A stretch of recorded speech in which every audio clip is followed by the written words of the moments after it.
What's up everyone and welcome back to the MMA Zone. Today, let's get started with UFC reportedly considering Gaethje versus Fiziev fight. After Dustin Gaethje was submitted by Charles Oliveira at UFC 274, many questioned what the future would hold for the former interim lightweight champion. With a professional record of 23-4, Gaethje essentially has only lost to the best of the best. But despite it all, he has now come up 0-2 in fights for undisputed world championships. Back in October, he revealed that he was targeting a return to the Octagon in 2023. At the same time, the former World Series of Fighting lightweight champion believes he's just 2 or 3 wins shy of another crack at the title. With the number 3 spot on the UFC's official rankings, Gaethje sits just behind Dustin Poirier and former lightweight champion Charles Oliveira. Since then, fans have been anxiously awaiting news on when the 2021 Fight of the Year winner will return to action. According to ESPN's Brett Okamoto, the UFC is considering booking a fight between Gaethje and number 6 ranked lightweight Rafael Fiziev. Yeah, I've been talking about this fight for a while because I know that the UFC wants this fight, and that's Rafael Fiziev versus Gaethje. I think that the problem with that fight is that Gaethje has reached a point in his career where he's like, I don't want to fight down. Like I've earned the right to be in a fight that I want to be in. That gives me a clear motivation. What am I getting out of fighting Rafael Fiziev? As Okamoto went on to explain, while Gaethje didn't want to fight Fiziev during Charles Oliveira's time as champion, with Islam Makhachev atop the division now, the UFC could entice Gaethje into the fight with the promise of a title shot. Who do you want to see Gaethje fight when he returns to the Octagon? Give us your thoughts in the comments below.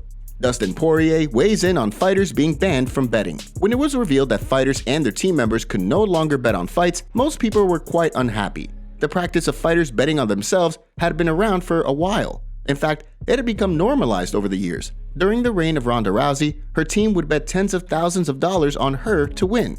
Recently, however, a massive betting scandal that has rocked the fight community to its core, fighters and their teams were banned from betting on fights. Although the situation was viewed by many as an example of one bad apple ruining the whole bunch, in reference to James Krause, Dustin Poirier has a different take. He spoke with Bloody Elbow to discuss the situation, joking that the decision to ban fighters and their team members from gambling actually saved him quite a bit of money.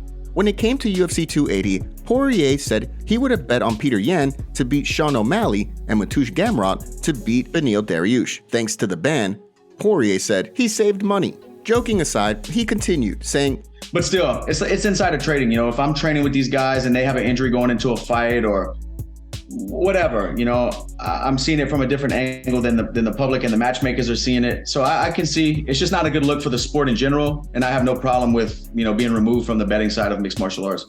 So far, there's been no update on the ongoing investigation into James Krause, who sold his gym amid the ongoing controversy. With Dana White and the UFC cooperating with officials on the matter, fight fans are eagerly awaiting to find out the results and the impact of what's uncovered. What do you make of the situation?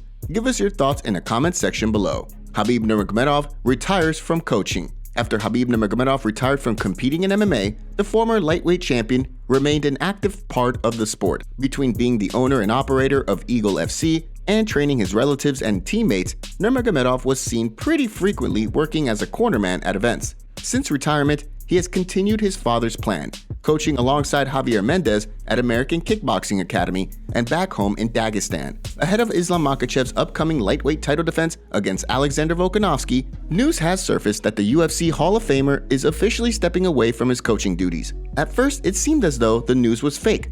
However, the Eagle himself then later confirmed the news on an Instagram story and in the caption of a post, leaving the fight community stunned. With the February showdown between Makhachev and Volkanovski rapidly approaching, everyone is wondering whether Nurmagomedov will corner his longtime friend once more.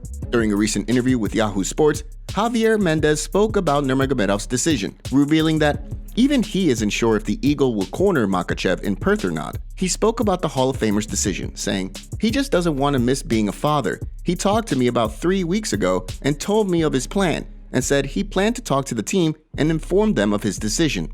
He's doing this for the right reasons. He's a family man and he simply wants to spend more time with his family." With just over a month to go until Makhachev and Volkanovski square off, it'll be interesting to see how things unfold. In addition, with Nurmagomedov having a pretty spectacular record as a head coach, the decision to step away could have a pretty big impact on this team. What do you make of the decision? And will it have any impact on Islam Makhachev's upcoming title defense? Give us your thoughts in the comment section below. Before we continue, make sure you give that like button some love and be sure to subscribe to the MMA Zone for all of the latest news. Daniel Cormier reveals he and Jake Paul squashed their beef.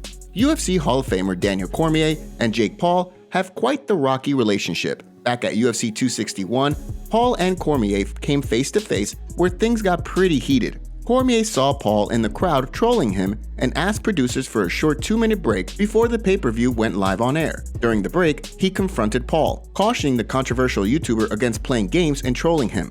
Once security realized what was happening, they made sure to get between the two men, which only drew more attention to the situation. Now, a year and a half later, Jake Paul has officially signed a deal to compete with the Professional Fighters League, PFL. The contract will not only see Paul head up the promotion's new super fight division, but it will also see him compete in MMA. In a recent video released on his YouTube channel, Cormier weighed in on the situation, revealing that he and Paul squashed their beef over DMs. A couple weeks ago, Jake Paul and I were messaging each other about an appearance on my show DC and RC. And we were going back and forth talking and just kind of talking about his future. And honestly, Jake and I have had some run-ins. But when I started talking to him and I'm messaging him, he's a kid that's very respectful. And we had respectful conversations. We really did. We didn't argue. We didn't fight. As Cormier went on to point out, he believes that Paul will in fact compete in MMA. As a former high school wrestler who picked up boxing pretty quickly, Cormier doesn't think that a move to PFL is just one big publicity stunt for the controversial YouTuber turned boxer. With practically the entire PFL roster calling him out, it seems as though he'll essentially have his pick of opponents. Right now, it sounds as though he wants a 2-fight deal with Nate Diaz, with the two competing in boxing and MMA. Who do you want to see him square off with in his debut? Give us your thoughts in the comments section below. And now for our breaking news story of the day.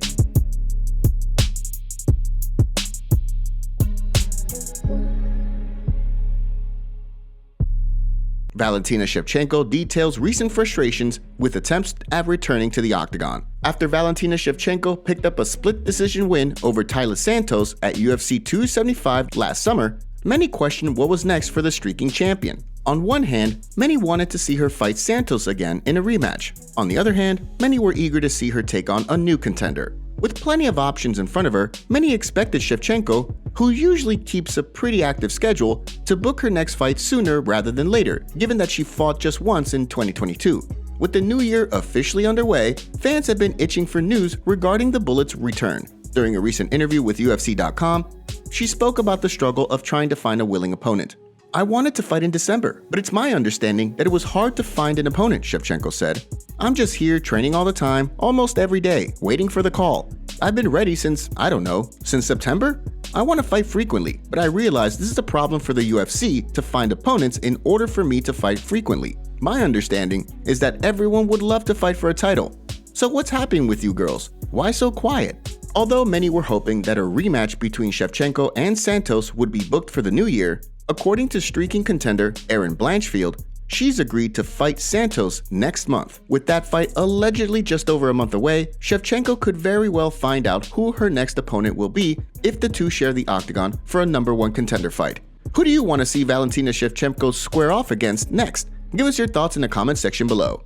Today's video was packed with some juicy stories from the fight world. What are your thoughts about what's going on in MMA? Don't forget to smash the like button and subscribe to the MMA Zone to see more videos just like this. See you next time.